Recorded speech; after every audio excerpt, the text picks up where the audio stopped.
Today, the Department of Justice is suing the state of Georgia. Our complaint alleges that recent changes to Georgia's election laws were enacted with the purpose of denying or abridging the right of Black Georgians to vote on account of their race or color in violation of Section 2 of the Voting Rights Act. Where we believe the civil rights of Americans have been violated, we will not hesitate to act.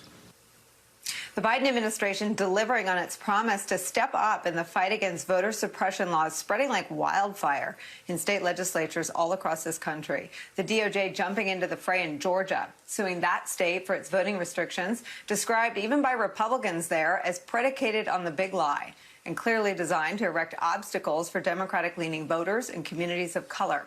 Unfortunately, it could simply represent the beginning of the beginning for the Justice Department's efforts on this front. The Georgia law passed in March, just months after the Capitol insurrection, and the ex-president's attempt to overturn the election was the tip of the spear for the wave of voting restriction laws passed by GOP-led state legislatures and inspired by the law of voter fraud, making that state an early flashpoint in what has now turned into an all-out war for the very future of our democracy. The bill, which curbs the use of absentee ballots and ballot drop boxes, lets the Republican-dominated state legislature seize control of election boards.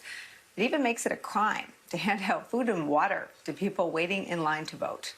It was referred to by the New York Times in a comprehensive analysis as, quote, a breathtaking assertion of partisan power in elections, making absentee voting harder and creating restrictions and complications in the wake of narrow losses to Democrats. Assistant U.S. Attorney General Kristen Clarke today calling the law an attack on the voting rights of people of color. After a historic election that saw record voter turnout across the state, particularly for absentee voting, which Black voters are now more likely to use than white voters. Our complaint challenges several provisions of SB 202 on the grounds that they were adopted with the intent to deny or abridge Black citizens equal access to the political process. Joining our conversation, New York Times Justice Department reporter Katie Benner joins us. Also joining us, Jason Johnson, politics and journalism professor at Morgan State University and a contributor to the GRIO. Katie Benner, take us through, take us through today's announcement first, and then we'll talk about what comes next. Sure. So what the Justice Department did today is it said, we are going to fight what happened in Georgia. It was a really big deal for the Biden administration because this is really the first time it has moved in an enforcement manner to deliver on its promise to push back on restrictive voter laws. And what the Justice Department did, interestingly, in its lawsuit, is said that Georgia had the intent of discriminating against Black voters. Now, under the Voting Rights Act, the Justice Department doesn't actually have to prove Georgia's intent. It could argue that the law in its totality has the effect of discriminating, which would be good enough under the statute to push back on what happened in Georgia. However, the Justice Department is being more aggressive. It's going one step further and saying that lawmakers actually had the intent of disenfranchising Black voters. So my question about what happens next is rooted in the fact that your home colleague has reported that the Texas law is even more egregious in that category. Does the department plan to sue Texas next?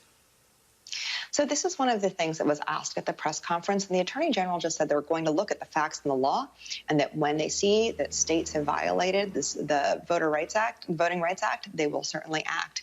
He's basically, again, signaling that states should be wary, should be mindful of the fact that the Justice Department is watching them and is not afraid to take action. But also keep in mind, these lawsuits take an extraordinarily long time to wend their way through the courts. Yeah. Certainly, no matter what the decision is, it will be appealed. And in the meantime, there will be elections that are held under these sorts of restrictive voting laws. And so this is also a real test of whether or not the Justice Department's enforcement action will be taken as a signal to states to sort of hem in their impulses to pass more restrictive legislation, or if it will be taken as a challenge. We saw, Georgia's Governor Brian Kemp come out and say, listen, other Republican states, the Justice Department is coming for you. He certainly couched it as a rallying cry to be even more aggressive when it comes to passing these kinds of restrictive voter laws. Jason, I want to pick up on Katie's point. This is just the audacity, I guess, of being a Republican in this era. So this is Kemp's statement. This lawsuit, the Justice Department's lawsuit against them, is born out of the lies and misinformation. I'm going to stop right there. He talks about lies and misinformation. His state's lieutenant governor said the same thing about their voter suppression law. I mean, they have perfected the politics of projection. Not only that, but remember, like the Secretary of State, his whole family was being threatened. People were threatening Brian Kemp. If we look at this in a purely cynical political way, right? This is an amazing thing for Brian Kemp, because Brian Kemp gets to run to all the Trumpers and say, see, Biden's after me. I'm a hero, blah, blah, blah. This saves him because, quite frankly, I don't think his chance, I was putting his chances at 50-50 of getting his party's nomination for next year. They are afraid of Brian Kemp versus Stacey Abrams, too. So having Biden as the enemy, that may actually help Brian Kemp. Here's the other thing that comes into play. It's also good strategy on the part of the Biden administration, because this is, I think there's a reason that you would go after Georgia instead of Texas, because Democrats won Georgia in 2020, because Raphael Warnock is up for re-election in 2022. If there's a place that they want to marshal their resources over the next 18 months, it is the state of Georgia, because they don't want to lose that seat. So I think this is a great move, slow hand clap for the Department of Justice and Merrick Garland, and I hope it's the beginning, because I don't think this is going to intimidate any states for passing these laws, but I do think it's a sign that they're coming to get you if you're trying to keep black folks from voting.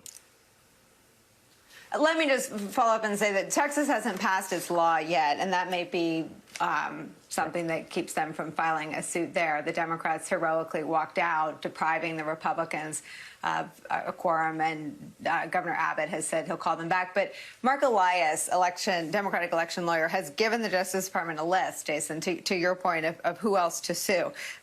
He tweets this: "I'm thrilled that DOJ is suing Georgia. If DOJ is looking for other state laws to challenge, here's a list of where my team is suing: Arkansas, Florida, Georgia, Iowa, Kansas, and Montana." And my question is this. This is from the complaint, Jason. They write, "A barrage of lawsuits alleging voter fraud were brought, and although nearly all the lawsuits were dropped, dismissed, or settled at a court, the issues raised in them became blueprints for the proposed election changes in the Georgia General Assembly's session.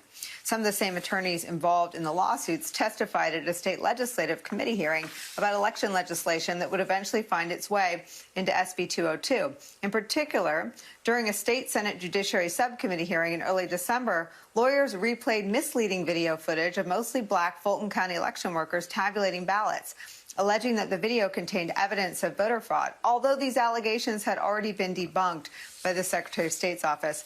So the Justice Department works, as Katie said, slowly, to everyone's chagrin, very, very opaquely. But they've been watching as courts have thrown out bogus contention after bogus contention, and they seem to be trying to bring some of that to bear in this lawsuit. Do you think that'll work, Jason?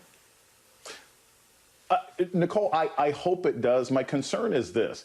Depending on what judge you run into, we've seen examples where there are rulings that say, hey, look, you're going to throw out this law because it's discriminatory to black people. But we've also seen judges rule that, look, there is nothing wrong with creating policy that makes it harder for your opponent party to get their voters out, as long as we don't think that's specifically about race. And that's the way that conservative judges have often tried to slice this pie. They're like, oh, no, this isn't about black people. It's about Democratic voters, and they can do that. So I hope that the Justice Department can draw a straight line from the big lie to the insurrection to Raffensperger through Kemp, through all of this, through Donald Trump basically calling and threatening, through Lindsey Graham calling and getting involved in this process. I hope they can show that the motivation behind these laws is dishonest and about suppressing the vote. But it depends on what judge they end up with and how far up the legal system this ends up going in the next 18 months.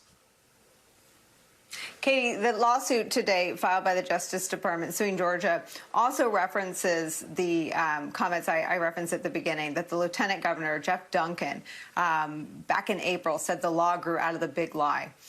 He says this is really the fallout from the 10 weeks of misinformation that flew in from Donald Trump. I went back over the weekend to look at where it started to gain momentum, and it started when Rudy Giuliani showed up in committee rooms and spread hours of misinformation, sowing doubt across hours of our testimony.